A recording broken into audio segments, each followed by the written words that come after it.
شروع اللہ کا نام لے کر جو بڑا مہربان نہایت رحم والا ہے۔ اور ابراہیم کے دین سے کون روگردانی کر سکتا ہے بجز اس کے جو نہایت نادان ہو، اور ہم نے ان کو دنیا میں بھی منتخب کیا تھا اور آخرت میں بھی وہ نیک لوگوں میں ہوں گے۔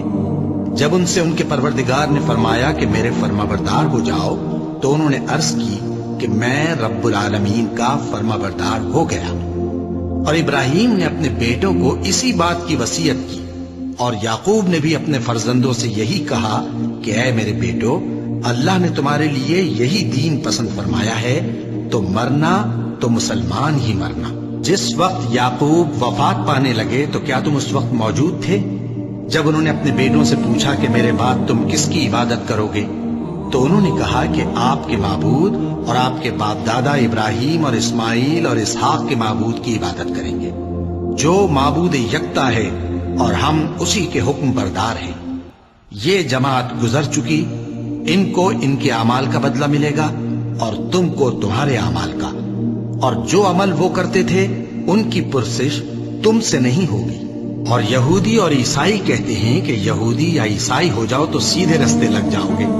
اے پیغمبر، ان سے کہہ دو نہیں، بلکہ ہم دین ابراہیم اختیار کیے ہوئے ہیں جو ایک اللہ کے ہو رہے تھے اور مشرکوں میں سے نہ تھے۔ مسلمانوں، کہو کہ ہم اللہ پر ایمان لائے اور جو کتاب ہم پر اتری اس پر، اور جو صحیفے ابراہیم اور اسماعیل اور اسحاق اور یعقوب اور ان کی اولاد پر نازل ہوئے ان پر، اور جو کتابیں موسیٰ اور عیسیٰ کو عطا ہوئیں ان پر، اور جو دوسرے پیغمبروں کو ان کے پروردگار کی طرف سے ملی ان پر، سب پر ایمان لائے۔ ہم ان پیغمبروں میں سے کسی میں کچھ فرق نہیں کرتے، اور ہم اسی معبود واحد کے فرمانبردار ہیں۔ پھر اگر یہ لوگ بھی اسی طرح ایمان لے آئیں جس طرح تم ایمان لے آئے ہو تو ہدایت یاب ہو جائیں، اور اگر منہ پھیر لے اور نہ مانے تو وہ تمہارے مخالف ہیں، اور ان کے مقابلے میں تمہیں اللہ کافی ہے، اور وہ سننے والا ہے، جاننے والا ہے۔ کہہ دو کہ ہم نے اللہ کا رنگ اختیار کر لیا ہے، اور اللہ سے بہتر رنگ کس کا ہو سکتا ہے، اور ہم اسی کی عبادت کرنے والے ہیں۔ ان سے کہو کیا تم اللہ کے بارے میں ہم سے جھگڑتے ہو، حالانکہ وہی ہمارا اور تمہارا پروردگار ہے، اور ہم کو ہمارے اعمال کا بدلہ ملے گا اور تم کو تمہارے اعمال کا، اور ہم خاص اسی کی عبادت کرنے والے ہیں۔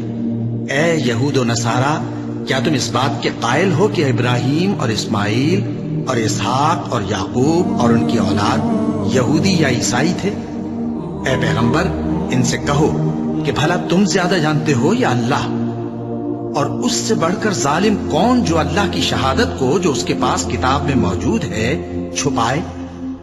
اور جو کچھ تم لوگ کر رہے ہو اللہ اس سے غافل نہیں۔ یہ انبیاء کی جماعت گزر چکی، ان کو وہ ملے گا جو انہوں نے کیا، اور تم کو وہ جو تم نے کیا، اور جو عمل وہ کرتے تھے ان کی پرسش تم سے نہیں ہوگی۔ احمق لوگ کہیں گے کہ مسلمان جس قبلے پر پہلے سے چلے آتے تھے اب اس سے کیوں منہ پھیر بیٹھے؟ تم کہہ دو کہ مشرق اور مغرب سب اللہ ہی کا ہے، وہ جس کو چاہتا ہے سیدھے رستے پر چلاتا ہے، اور اسی طرح ہم نے تم کو امت معتدل بنایا ہے تاکہ تم لوگوں پر گواہ بنو، اور پیغمبر آخر الزمان صلی اللہ علیہ وآلہ وسلم تم پر گواہ بنے۔ اور جس قبلے پر تم پہلے تھے اس کو ہم نے اس لیے مقرر کیا تھا کہ معلوم کریں کہ کون ہمارے پیغمبر کا تابع رہتا ہے اور کون الٹے پاؤں پھر جاتا ہے۔ اور یہ بات یعنی تحویل قبلہ لوگوں کو گراں معلوم ہوئی، مگر جن کو اللہ نے ہدایت بخشی ہے وہ اسے گراں نہیں سمجھتے، اور اللہ ایسا نہیں کہ تمہارے ایمان کو یوں ہی ضائع کر دے۔ اللہ تو لوگوں پر بڑا مہربان ہے، صاحب رحمت ہے۔